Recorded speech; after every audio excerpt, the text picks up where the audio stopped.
Je suis Benjamin Moukanire de la Radio Maria Association de Bukavu, qui est une association de la Radio Maria RDC. Son Éminence, ma question se résume en ces mots. Quel souffle nouveau cette béatification pourrait apporter au peuple congolais, surtout sur l'étendue de ce beau pays qui est la nôtre, vu que les négociations, les élections et les dialogues n'ont pas abouti à pacifier cette nation? C'est vrai, si nous regardons la réalité de notre pays depuis pratiquement l'indépendance,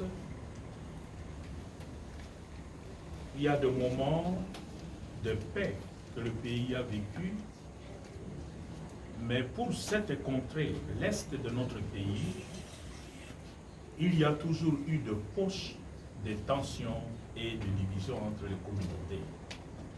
Depuis pratiquement plus de 30 ans, cette tension s'est exacerbée. Certainement qu'il y a de meneurs de ficelles derrière cette situation, une volonté d'opposer les communautés pour des finalités que nous ne connaissons pas toujours.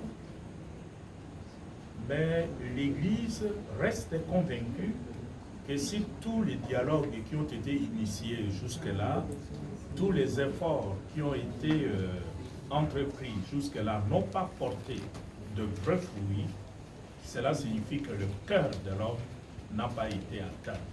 Le cœur de l'homme n'a pas été touché.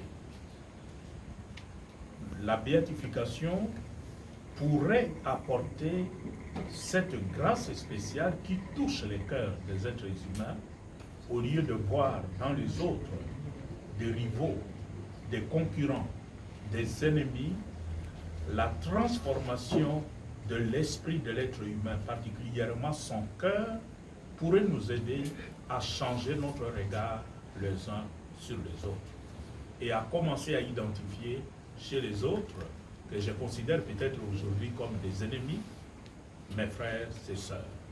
Et notre prière, c'est que la béatification puisse toucher les cœurs de tous les enfants, fils et filles du diocèse de Uvira et de l'ensemble de notre pays pour un nouveau départ. Merci.